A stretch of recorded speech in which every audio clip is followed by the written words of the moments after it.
kò sí ẹ̀rí pé wọ́n fi májèlé pa Abiola. Ohun tó ṣẹlẹ̀ rèé: Abdulsalami, ajagun fẹ̀yìntì kan ìjọba ológun ní orílẹ̀-èdè Nàìjíríà nígbà kan rí General Abdulsalami Abubakar ti tako àwọn ìròyìn pé wọ́n fi májèlé pa Bashorun MKO Abiola. Ó sì sọ pé àyẹ̀wò òkú táwọn akọ́ṣẹ́mọṣẹ́ láti orílẹ̀-èdè mẹ́rin ṣe fún òkú rẹ̀ nígbà náà fi hàn pé ikú rẹ̀ wáyé nípasẹ̀ àìlera ara rẹ̀. Abubakar sọ èyí nínú ìwé ìtàn ayé rẹ̀ kí àkọlé rẹ̀ jẹ́ Call of Duty, èyí tí wọ́n gbé jáde ní Àbújá nígbà ayẹyẹ ọjọ́ ìbí ọdún 64 rẹ̀, níbi tí igbákejì ààrẹ orílẹ̀-èdè yìí Kashim Shettima ṣojú fún ààrẹ Bọ́lá Ahmed Tinubu. Gẹ́gẹ́ bó ṣe wí, Abiola ṣubú nígbà ìpàdé kan pẹ̀lú àwọn aṣojú ìjọba ilẹ̀ Amẹ́ríkà tí Tom Pickering tó jẹ́ akọ̀wé ìrànlọ́wọ́ fún ọ̀rọ̀ òṣèlú ní àkókò náà àti Susan Rice, akọ̀wé ìrànlọ́wọ́ fún ọ̀rọ̀ Áfíríkà wà níbẹ̀.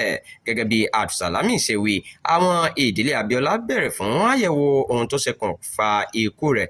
A sì pé àwọn amòye láti Amẹ́ríkà, Britain, Nàìjíríà àti Canada láti ṣe àyẹ̀wò náà. Ìròyìn tí wọ́n gbé jáde fi hàn pé ikú rẹ̀ wáyé nípasẹ̀ àìlera ara rẹ̀. Ó tún ṣàlàyé pé Abiola ti ń kojú àwọn ìṣòro ìlera kan tẹ́lẹ̀, pàápàá àrùn ẹ̀jẹ̀ ríru àti ìṣòro ọkàn láti ọdún 1994 nígbà tí ìjọba General Sani Abacha ti fi sí ẹ̀wọ̀n nítorí pé ó kéde ara rẹ̀ gẹ́gẹ́ bí ààrẹ orílẹ̀-èdè Nàìjíríà. Àwọn dókítà ṣiṣẹ́ takuntakun láti gba ẹ̀mí rẹ̀ là gẹ́gẹ́ bó ṣe wí, ṣùgbọ́n kò ṣeé ṣe mọ́. Ó sì kú.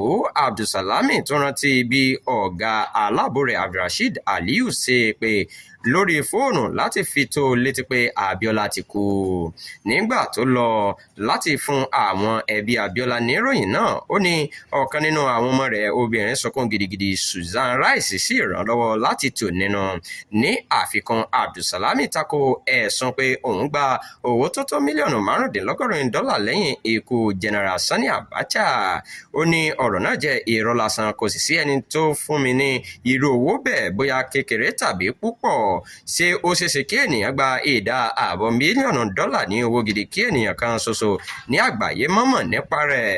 MKO Abiola, ẹni tí ọ̀pọ̀lọpọ̀ ènìyàn gbàgbọ́ pé ó jáwé olúborí nínú ìdìbò ààrẹ ọdún 1993, wà nínú àtìmọ́lé láti ọdún 1994 títí di ìgbà tó kú ní ọjọ́ 7 oṣù keje ọdún 1998.